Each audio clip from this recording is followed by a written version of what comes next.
ఇది సమస్య కాదు. ప్రైవేటీకరణ 99% అయిపోయింది. ఇప్పుడు దాదాపుగా ప్రొఫెసర్ హరగోపాల్ గారు ప్రైవేటీకరణ మీద అద్భుతంగా గంటలు మాట్లాడతారు. 95% ఇప్పటికే ప్రైవేటీకరణ అయిన క్రమంలో కేవలం ప్రభుత్వ ఉద్యోగాలు 5% మాత్రమే ఉన్నాయి. ఆ 5% ఉద్యోగాల కోసం అందులో 30 ఏళ్ళ పోరాటమా? ఒకవేళ అయితే వర్గీకరణ అయితే మాదిగలకు వచ్చే అదనపు ఉద్యోగాలు ఒక 3000. ఏ లెక్కలన్నా తీసుకోండి మీరు. జస్టిస్ రామచంద్రరావు కమిషన్ రిపోర్ట్ ఒక తప్పుల తడక. నేను ఛాలెంజ్ విసురుతున్నా ఈ సందర్భంగా ఒక మాదిగా ప్రొఫెసర్గా. Yes, I will prove it. ఇది తప్పుల తడక అనేది. ఎందుకు తప్పుల తడక అంటున్నా నేను అంటే, మూలాలకు వెళ్లకుండా పరిష్కారాన్ని ఇస్తుంది, రూట్స్లోకి వెళ్లకుండా జడ్జిమెంట్ కూడా ఇచ్చింది. ఇవాళ నేను సుప్రీంకోర్టు కూడా తప్పుపడదలుచుకునే సందర్భంగా 100కు 200% దళితునిగా జస్టిస్ గవాయిని తప్పుపడుతున్నా. నువ్వు కాబోయే ఈ దేశ చీఫ్ జస్టిస్ ఆఫ్ ఇండియా కావచ్చుగాక, నాకేం భయం లేదు. నేను ఒక లా ప్రొఫెసర్గా ఒక బాబాసాహెబ్ అంబేద్కర్ కంటే ఎక్కువ కాదు. నువ్వు ఆకాశం నుండి ఊడిపడలే Gavai. You are also an untouchable. అది మాత్రం గుర్తుపెట్టుకో. నువ్వు నీ 35 మంది గ్రూపులో నువ్వు అన్టచబుల్వే. నీ జడ్జెస్లలో నువ్వు అన్టచబుల్వే. గుర్తుపెట్టుకో జస్టిస్ గవాయ్ గారు. నువ్వు ఎస్, దళిత్ జడ్జి అనే పేపర్లు కూడా రాస్తున్నాయి. గుర్తుపెట్టుకో. రేపు నువ్వు రిటైర్మెంట్ అయిన తర్వాత నీ బొందలగడ్డ ఎక్కడ ఉంటుందంటే, అంటరాని కులాల బొందలగడ్డనే ఉంటుంది. ఈ బ్రాహ్మణుల బొందలగడ్డ పక్కన ఉండదు. వినోద్ కుమార్ బొందలగడ్డ ప్రొఫెసర్ హరగోపాల్ బాపైన పక్కన ఉండదు.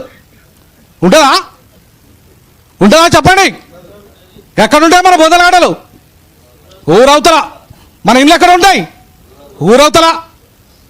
మన బతుకులు ఎక్కడ ఉన్నాయి? ఊరవతల. ఇప్పటికీ ఉన్నాయండి. వినోద్ కుమార్ అనేవాడు వాలంటీర్ రిటైర్మెంట్ తీసుకున్న తర్వాత ఒక ఇల్లు కోసం అద్దెకపోతే పక్కకున్న ఒక రెడ్డోడు, నువ్వు మాదిగనివిరా, నీకు ఇల్లు అని అంటాడు. నిన్నగా మొన్న జరిగిన విషయం నేను చెప్తున్నది. అలాగే రామ్నాథ్ కోవింద్ ఒక దళితుడు ఒక రాష్ట్రపతి హోదాలో దేవాలయంకి పోతే నీకు గర్భగుడిలోకి అనుమతి లేదురా, నువ్వు బయటనే ఉండి నమస్కారం పెట్టుకొని పొమ్మని చెప్పారు. అలాగే రాష్ట్రపతి ముర్ము ఒక ట్రైబల్ ఉమెన్, ఆమెకు సొంత పార్లమెంట్ 2 హౌసెస్కి హెడ్ ఆమె, రాజ్యసభకు లోకసభకు హెడ్ ఆమె. బట్ ఆమెకు ఆ భవనానికి ఓపెన్ చేసే అర్హత లేదు. అరే మా బతుకులు ఇంకా ఏ హోదాలో ఉన్నా వీఆర్ అన్టచబుల్స్. మేము అంటరాని వాళ్ళమే. ఇంకా ఈ సమాజం మమ్మల్ని అంటరాని వాళ్ళని చూసింది. మేము చివరికి శూద్రులం కాదు. మేము వర్ణ వ్యవస్థలో భాగస్వామ్యం లేము. We are not at all part of in the varnashrama dharma are వర్ణాశ్రమ పార్ట్. అట్లాంటి మేము ఇవాళ హోమోజీనియస్ కాదట. అరే లక్షల కోట్లు ఉన్నాయి, 1000 కోట్లు ఉన్నాయి. వివేక్ వెంకటస్వామి తండ్రి అలాగే పివి నరసింహరావు ఇద్దరు ఒక టెంపుల్ పోయారు. దాని పేరు ఏదో ఉంది, ఒరిస్సాలో ఉంటుంది, జగన్నాథ్ టెంపుల్. జగన్నాథ్ టెంపుల్ పోతే పివి నరసింహరావు గర్భగుడిలోకి ఎంట్రీ అయ్యాడు. మా కేంద్ర మంత్రి గారు గర్భగుడిలో బయట నుండే గేట్ అవుతూ నుండే దండ పెట్టుకున్నాడు. పివి నరసింహరావు గారికి ఆయనకు డబ్బులు మావాడి దగ్గర మాకున్నంత డబ్బులు ఆయన దగ్గర లేవు. అయినా కూడా మేము ఎక్కడున్నాం? ఊరవతలనే ఉన్నాం. గర్భగుడి గేట్ లోపలికే రాలే మేము. మరి మాకెంత డబ్బులున్నా మేము ఇలా మిగతా వాళ్ళతో సమానమా?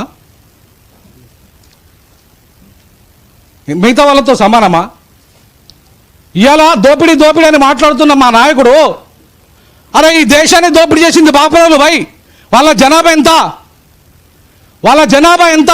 3% జనాభా లేని బ్రాహ్మణుల వాళ్ళు ఎన్ని రేషియోలు ఉన్నారు, ఎంత రేషియోలు ఉన్నారు ఇలా హరగోపాల్ గారు చెప్తారు తన ప్రసంగంలో. ఎందుకంటే తన సామాజిక వర్గమే కాబట్టి ఆ సామాజిక వర్గము ఇవాళ ఎన్ని రకాలుగా ఈ దేశాన్ని దోపిడీ చేసింది. ఇవాళ అదే జ్యుడిషియరీలో గవాయ్ గారు చెప్పాలి నాకు. నేను ఓపెన్ ఛాలెంజ్ చేస్తున్నాను, నన్ను జైల్లో పెట్టిన పర్వాలేదు. అదే జ్యుడిషియరీలో నువ్వు మొదట ఫస్ట్ వర్గీకరణ చేయమని చెప్తున్నా నేను. ఇదే జ్యుడిషియరీలో ఇప్పటిదాకా రూల్ ఆఫ్ రిజర్వేషన్స్ అమలు చేయమని చెప్పేసి మా వాళ్ళు ఎంత మొత్తుకున్నా సరే నీ జ్యుడిషియరీలో ఎందుకు రూల్ ఆఫ్ రిజర్వేషన్ అమలు చేయలేదు గవాయ్ గారు? మా దళితుని కాబట్టి నేను నిన్ను ప్రశ్నిస్తున్నా, వేరే వాళ్ళ గురించి కాదు. వేరే వాళ్ళు ఎట్లాగో అసలు కొలిజియం సిస్టమ్ అనేది మీ దగ్గర ఉందా? కొలిజియం సిస్టమ్ అనేది భారత రాజ్యాంగంలో ఎక్కడైనా పొందుపరిచారా? మీరెందుకు దాన్ని సపోర్ట్ చేశారు? మీరెందుకు నేషనల్ జ్యుడిషియల్ కమిషన్ను వ్యతిరేకించారు? నేషనల్ జ్యుడిషియల్ కమిషన్ అపాయింట్మెంట్ చేస్తే బడుగు బలహీన వర్గాలందరికీ కూడా పరీక్షల ద్వారా ప్రతిభావంతులైన వాళ్ళు బీసీ ఎస్సీ ఎస్టీలందరికీ కూడా ఇలా హైకోర్టులో సుప్రీంకోర్టులో అవకాశాలు వస్తాయి. దాన్ని మీరు ఎందుకు అపోజ్ చేయలేదు గవాయ్ గారు? మీకు సత్తా లేదా అది గవాయ్ గారు? సుప్రీంకోర్టు జడ్జి అయి ఉండి మీరు ఇది తప్పని చెప్పలేరా గవాయ్ గారు? ఇవాళ మేము మాట్లాడితే తప్పవుతుందా గవాయ్ గారు? రాజ్యాంగబద్ధంగా మేము మాట్లాడితే బాబాసాహెబ్ అంబేద్కర్ ఆలోచన విధానాన్ని మేము మాట్లాడితే తప్పవుతుందా గవాయ్ గారు? మేము మాట్లాడితే తప్పవుతుందా పిఎల్వి గారు? 100% చెప్తున్నాను, బాబాసాహెబ్ అంబేద్కర్ వారసులుగా మేము అంటరాని వాళ్ళుగా ఒక్కటే. అందరూ మీరే చెప్పండి, మేము అంటరాని వాళ్ళుగా ఒక్కటే. మేము వేరు కాదు. మేము కులాల వారిగా వేరు కావచ్చు, అంటరాని వాళ్ళుగా మేమంతా ఒక్కటే. అది సుప్రీంకోర్టు చెప్పినా మేము ఒప్పుకోం. That is homogeneous. We are not heterogeneous. We are not at all heterogeneous. మేము ఎంత సంపాదించినా మాకు పెద్ద సొంత విమానాలు ఉండని మేము ప్రెసిడెంట్ ఆఫ్ ఇండియా అయినా సరే we are untouchables. On that context we are homogeneous. అది సుప్రీంకోర్టు చెప్తేంది, ఇంకెవరు చెప్పినా సరే మేము ఒప్పుకోం. ఎట్టి పరిస్థితుల్లో ఒప్పుకోము. సుప్రీంకోర్టు ఆకాశం నుండి ఊడిపల్లే. దమ్ముంటే సుప్రీంకోర్టుకు నేను సవాల్ విసురుతున్నా, మీడియా సందర్భంగా మీరు కులాన్ని రద్దు చేయండి. మీరు కులాన్ని రద్దు చేయమని చెప్పి ఈ దేశ పార్లమెంటులో మీరు నరేంద్ర మోడీకి వాళ్ళ ఈ ప్రభుత్వానికి ఆదేశాలు జారీ చేయండి, కులాన్ని రద్దు చేయమని. అంటరానితనం నిర్మూలన జరగదు. కులం రద్దయ్యేదాకా అంటరానితనం నిర్మూలన జరగదు. మీకు నిజంగానే చిత్తశుద్ధి ఉంటే, ప్రేమ ఉంటే ఈ దేశంలో కులాన్ని రద్దు చేసే దమ్ము సుప్రీంకోర్టుకు ఉందా, లేదంటే నరేంద్ర మోడీ ప్రభుత్వానికి ఉందా? మాట్లాడండి, రద్దు చేసి మాట్లాడండి. అప్పుడు మేము ఒప్పుకుంటాం, మేము హోమోజీనియస్ అని. ఎందుకంటే మా దగ్గర అంటరానితనం అప్పుడు ఉండదు.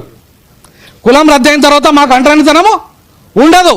సో మీరు కులాన్ని రద్దు చేసిన తర్వాత మీరు హోమోజీనియస్ అని మీరు జడ్జిమెంట్ ఇవ్వండి, మేము ఒప్పుకుంటాం. దాన్ని ఒప్పుకుంటాం. మేము అరగోపాల్ సార్ మేము ఒప్పుకుంటాం అప్పుడు. కానీ అప్పటిదాకా మాత్రం ఈ దేశంలో మేము హోమోజీనియసే ఫస్ట్ ప్రిన్సిపల్. ఇక రెండో పాయింట్ విషయానికి వస్తే అసలైన మూలాలు చెప్పదలుచుకున్నా నేను. ఇది ఆంధ్రప్రదేశ్ ఉమ్మడి రిజర్వేషన్ల వర్గీకరణ సమస్య. This is not a national issue. ఇదేంటిది? ఆంధ్రప్రదేశ్ ఉమ్మడి రిజర్వేషన్ల వర్గీకరణ పోరాటం స్టార్ట్ అయింది. ఎక్కడ? ఆంధ్రాలో, ఇది ఉమ్మడి గ్రామంలో. మా తెలంగాణలో కాదు ఇష్యూ, మా తెలంగాణ పోరాటం కాదు ఇది ఆంధ్ర పోరాటం. అది కూడా ఉమ్మడి ఆంధ్రప్రదేశ్ రిజర్వేషన్ల వర్గీకరణ సమస్య. సో అది ఎప్పుడు స్టార్ట్ అయింది? 94లో స్టార్ట్ అయింది. 94లో స్టార్ట్ అయిన తర్వాత 2004లో వర్గీకరణ చట్టము చేసే అధికారము, అంటే ఏబిసిడి చేసే అధికారము రాష్ట్రాలకు లేదు, అది కేంద్ర ప్రభుత్వానికి మాత్రమే ఉంది అని చెప్పేసి ఈబి చిన్నాయ కేసులో స్పష్టంగా జడ్జిమెంట్ ఇవ్వడం జరిగింది. ఎందుకు? వాళ్ళు ఆ చట్టంలో 341 సవరించమని చెప్పేసి వాళ్ళు ప్రతిపాదన చేశారు. ఈవెన్ ఆర్డినెన్స్ కూడా పంపడం జరిగింది 341 సవరణ చేయమని. జస్టిస్ ఉషా మెహ్రా కమిషన్ కూడా 341 సవరించండి అని చెప్పేసి ఆమె కూడా రిపోర్టు ఇచ్చింది. 341కి ఏం సంబంధం అండి? ఉమ్మడి ఆంధ్రప్రదేశ్ సమస్యకు 341కి ఏం సంబంధం? ఉమ్మడి ఆంధ్రప్రదేశ్ సమస్యకు 341తో సంబంధం లేదని 2004లో నేను ఆర్టికల్ రాశాను ఆంధ్రజ్యోతిలో. సుప్రీంకోర్టు జడ్జిమెంట్ వచ్చిన తర్వాత ఇది కేవలం కుల సమస్య కాదు, ఇది ప్రాంతీయ సమస్య. ఇది కేవలము కుల సమస్య కాదు, ఇది ప్రాంతీయ సమస్య. ఈ సమస్యకు పరిష్కారం 341లో లేదు, 371Dలో ఉందని చెప్పేసి నేను ఆంధ్ర ప్రాంతము, తెలంగాణ ప్రాంతము, రాయలసీమ ప్రాంతంలో మాల మాదిగ ఉపకులాల జనాభా ఎంత ఉంది, బెనిఫిట్ అయిన వాళ్ళు ఎంతమంది, జస్టిస్ రామచంద్రరావు కమిషన్ రిపోర్ట్ ప్రకారంగా ఇది మాల మాదిగల ఆంధ్ర మాల మాదిగల సమస్య, ఇది మా తెలంగాణ మాల మాదిగల సమస్య కాదు. ఎందుకంటే మా తెలంగాణలో నుండి ఒక ఐఏఎస్ లేడు, నా ఐపీఎస్ లేడు, నా ఆఫీసర్లు ఎవరు లేరు, మా సమస్య కాదు ఇది. కాబట్టి మా సమస్యకి ఈ సమస్యకు పరిష్కారం 371Dలో ఉంది, నాట్ 341. 341కు ఇది సంబంధం లేని విషయం. విద్యా ఉద్యోగ రంగాల్లో 371D ప్రకారంగా ఎట్లయితే ఆంధ్ర తెలంగాణ రాయలసీమ ప్రాంతాల్లో వెనుకబడ్డ వాళ్ళు ఉన్నారో వాళ్ళందరికీ ఎట్లయితే మీరు 1973 నుండి అమలు చేస్తున్న సిస్టమ్ ఏదైతే ఉందో 371D ఏదైతే ఉందో మాకు వర్తిస్తుంది. మా సమస్య కూడా అక్కడే పరిష్కారం ఉంది. ఇది 30 ఏళ్ళు సాగే పోరాటం కాదు, 3 రోజుల్లో అయిపోయే పోరాటం ఇది. ఇది 3 రోజుల్లో పరిష్కారం అయ్యే సమస్య ఇది. సార్ ఒక్క నిమిషం కొంచెం, ఇది ఒక 5 minutes. ఇది 30 ఏళ్ళ పోరాటం కాదు. అసలు 30 ఏళ్ళ పోరాటం అనేది వృధా, అది పనికిరాని పోరాటం అంటున్నాను నేనైతే. 30 ఏళ్ళు చేస్తారండి ఎవడన్నా 3000 ఉద్యోగాల కోసం? ఇదేమైనా బుద్ధి గల పనేనా? బుద్ధి ఉన్నాడు ఎవరైనా 30 ఏళ్ళు చేస్తాడా? 2,50,000 బ్యాక్లాగ్ పోస్టులు ఉన్నాయని కిరణ్ కుమార్ రెడ్డి చెప్తే, అసెంబ్లీ సాక్షి చెప్తే అవేమైనా తెలియదు. బ్యాక్లాగ్ పోస్టులు రాష్ట్రం విభజన తర్వాత ఏమైనాయి? ఎవరు అడిగిండ్రు? ఏ మాల సంఘం అడిగింది? ఏ మాదిగ సంఘం అడిగింది? 30 ఏళ్ళుగా లక్షల కోట్ల రూపాయలు బడ్జెట్ సప్లాని నిధులు ఏమైనా ఎవరు అడిగినరా? భూమి 3 ఎకరాలు భూమి ఇస్తాన్న కేసీఆర్ ఎన్ని ఎకరాలు ఇచ్చిండో అడిగినరా? అరే బడ్జెట్లో వాటా ఇస్తాన్న కేసీఆర్ ఎంత బడ్జెట్ వాటా ఇచ్చిండో అడిగినరా? ఇవన్నీ అక్కర్లేదు. లక్షల కోట్ల రూపాయల విషయాలు అవసరం, లక్షల బ్యాక్లాగ్ పోస్టుల గురించి అక్కర్లేదు. అరే నువ్వు మాలని దొంగ, మాదిగోడు దొంగ, మాలోడు దొంగ, మాదిగోడు దొంగ. అరే ఎవరు దొంగ కాదు భయ్, ఆ రెడ్డోడు దొంగ. నిన్ను పరిపాలించిన రెడ్డోడు దొంగ ఉమ్మడి ఆంధ్రప్రదేశ్లో. నిన్ను పరిపాలించిన కమ్మోడు దొంగ, నిన్ను పరిపాలించిన వెలమోడు దొంగ. నువ్వు కాదు భయ్, మాలోడు దొంగ కాదు. మాలోడు ఎక్కడ పరిపాలకుడుగా ఉన్నాడు? ఎట్లా దొంగ అవుతాడు? ఎవడు సరిచేయాలా? దీన్ని పరిపాలకుడు సరిచేయాలనా, మానవులు సరిచేయాలనా? ఈ సమస్య ఎవరు పరిష్కారం చేయాలా? రాజ్యం చేయాలా లేకపోతే మాలలు చేయాలా? ఎవరు చేయాలి దీన్ని? రాజ్యం చేయాల్సిన పనిని రాజ్యం మీద మాట్లాడకుండా నువ్వు మాలల్ని ఎక్కుపెట్టడం, నీ తోటి అంటరాని వాళ్ళను అవమానపరచడం, ఇది ఎంతవరకు న్యాయబద్ధమో, ఎంతవరకు చట్టబద్ధమో, ఎట్లాంటి లీగల్ మ్యాటరో మరి ఒక న్యాయ కోవిదులైన వాళ్ళు లేదా ప్రొఫెసర్లు అంతా కూడా చెప్పాలి. ఇది ఎట్లా ధర్మబద్ధమైన పోరాటమో, ఇది న్యాయబద్ధమైన పోరాటమో చెప్పాలి. ఒక అంటరాని వాడిని తిట్టుకుంటా ఉంటే మజా చేస్తున్న అగ్రకుల మేధావులు, బీసీ మేధావులు, అరే మమ్మల్ని బీసీలే ఊర్లలో ఇవాళ మొత్తం SC/STలు అణిచివేసిన చరిత్ర బీసీలది. నేను PhD SC/ST అట్రాసిటీ యాక్ట్ మీద చేశాను. అగ్రకులాలు మా మీద 10% చేస్తే 90% అట్రాసిటీ చేసింది బీసీలు. ఏ బీసీకి దళితుల గురించి మాట్లాడే నైతిక అర్హత లేదని చెప్తున్నా ఈ సందర్భంగా. ఏం మీరు మాట్లాడతారా మా గురించి? మీరా మాకు నిధులు చెప్పేది? మమ్మల్ని అణిచివేస్తున్నా మీరు, మమ్మల్ని అంటరాని వారిగా చూస్తున్నా మీరు మా గురించి నిధులు చెప్పడానికి రావడానికి సిద్ధమైందా? ఛాలెంజ్ చేసి చెప్తున్నాను. ఇక్కడ బీసీ మేధావులు కూడా ఉన్నారు. అట్రాసిటీ యాక్ట్ ఇవాళ రెడ్లు వెనుక ఉండొచ్చు కాక, కమ్మోలు వెనుక ఉండొచ్చు కాక, అప్పర్ కాస్ట్ ఉండొచ్చు కాక, బట్ మా మీద అత్యాచారాలు చేస్తుంది, మమ్మల్ని గుళ్ళోకి రానివ్వకుంది ఎక్కువ శాతం బీసీలే. ఆ వాస్తవాలను కూడా ఒప్పుకోవాల్సి తీరాలని చెప్పేసి ఈ సందర్భంగా నేను తెలియజేస్తా ఉన్నా బీసీ మేధావులకి. ఆ వాస్తవాలను ఒప్పుకోవాలని చెప్పేసి నేను అగ్రకుల మేధావులను కూడా విజ్ఞప్తి చేస్తూ ఉన్నాను. మా జాతి వేల సంవత్సరాలుగా అంటాని వాళ్ళుగా అధికారానికి అన్నిటికీ దూరమైన, అక్షరానికి దూరమైన, ఆత్మగౌరవానికి దూరమైన వేల సంవత్సరాలుగా దుర్మార్గంగా మమ్మల్ని అణిచివేసినారు వేల సంవత్సరాలుగా. ఇప్పుడిప్పుడే బాబాసాహెబ్ అంబేద్కర్ వచ్చిన తర్వాత, రాజ్యాంగంలో అకాస్త రిజర్వేషన్లు పొందుపరిచిన తర్వాత 1950 నుండి మాత్రమే మిమ్మల్ని మనుషులుగా చూడబడ్డం. మాకు చదువుకునే హక్కు వచ్చింది, మాకు ఉద్యోగం సంపాదించే హక్కు వచ్చింది. వేల సంవత్సరాలుగా అనుభవించిన బ్రాహ్మణులు వచ్చి నీతులు చెప్తారా మాకు?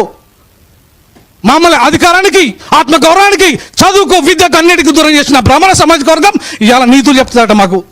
మేము వినాలట. అరే క్షమించండి బాయ్, తప్పు మీది. ఇవాళ మేము ఇట్లా కావడానికి కారణం ఈ బ్రాహ్మణ సమాజం, ఈ అగ్రవర్ణ సమాజం, ఈ ఆధిపత్య వర్గాలు, దోపిడీ కులాలు, వాళ్ళ దమన నీతి. ఈ సమస్యను పరిష్కరించకపోవడం కూడా వాళ్ళదే తప్పు. తప్పు మీరు చేసి శిక్ష మాక. అరే మమ్మల్ని అంటరాని వాళ్ళగా చేసింది మీరు, గుళ్ళోకి రానియండి మీరు. మేము గుడికి పోతే, చర్చికి పోతే మాకు రిజర్వేషన్ రద్దు చేస్తావు. మేము ఇస్లాం పోతే మాకు రిజర్వేషన్ రద్దు చేస్తావు. అరే రానియకుండా మేము తప్పు చేసింది మీరు కదా, మరి మేము ఎక్కడికి పోవాలి, మేము ఎట్లా బతకాలి? తప్పు చేసి శిక్ష మాకేస్తున్నావు. ఈ విషయంలో కూడా జరిగింది అదే. సో తప్పు చేసింది ఎవరు? దీనికి కారకులు ఎవరు? ఈ రిజర్వేషన్లు పంపకం ప్రాపర్గా జరగకుండా చేసింది పాలకులు, నాట్ మాలలు. కాబట్టి మిత్రులారా, నేను కొంచెం టైం ఎక్కువ తీసుకుంటే దయచేసి మీరు కొంచెం అలో చేయాలి.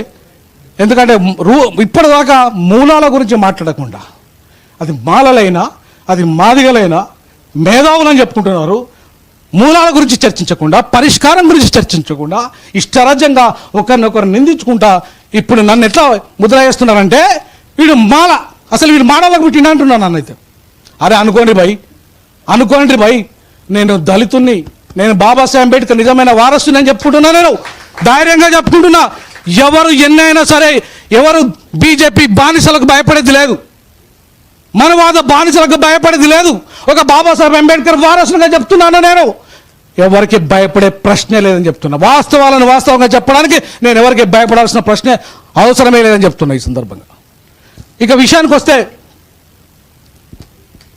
ఇవాళ ఈ కేసు పరిష్కారము,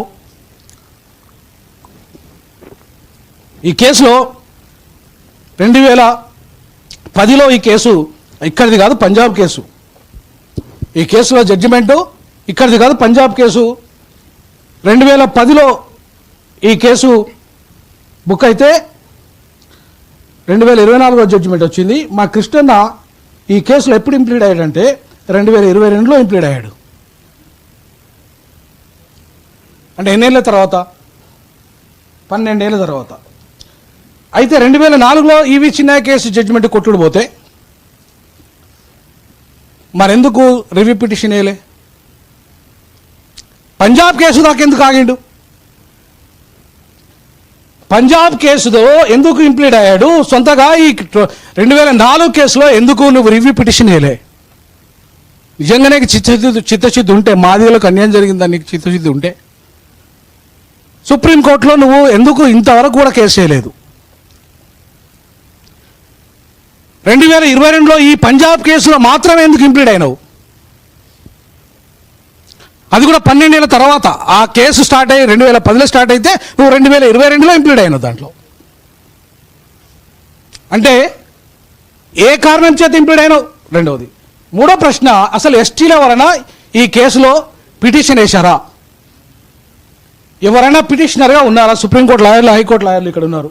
ఈ కేసులో ఎవరైనా ఎస్టీలు ఉన్నారా? మరి లేనప్పుడు ఎస్టీలను కూడా ఇంక్లూడ్ చేస్తే ఎందుకు జడ్జిమెంట్ ఇచ్చినావు? దీని కాన్స్పరెన్సీ ఏంది అంటున్నా నేను.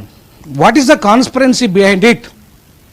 Weather RSS is included, whether BJP supported, అది జడ్జిమెంట్ ఎట్లయితుంది? నాకు బీజేపీ, నాకు వీళ్ళు సహకారం చేశారు, వాళ్ళు సహకారం చేశారు, సుప్రీంకోర్టులో ఇది చేశారు, అది చేశారు అంటే నువ్వు బీజేపీతో మానిపులేట్ అయ్యి, ఆర్ఎస్ఎస్తో మానిపులేట్ అయ్యి ఈ జడ్జిమెంట్ ఇప్పించినావా? అంటే సుప్రీంకోర్టు ఆర్ఎస్ఎస్ బీజేపీ డైరెక్షన్లో జడ్జిమెంట్ ఇచ్చిందా, లేక రాజ్యాంగబద్ధంగా చట్టబద్ధంగా న్యాయబద్ధంగా ఇచ్చిందా? రాజ్యాంగబద్ధంగా చట్టబద్ధంగా న్యాయబద్ధంగా ప్రిన్సిపల్స్ ఆఫ్ ఈక్వాలిటీ ప్రకారంగా ఇస్తే జడ్జిమెంటు నీకు క్రిమిలేయర్ అనే అంశం ఎందుకు వస్తుంది?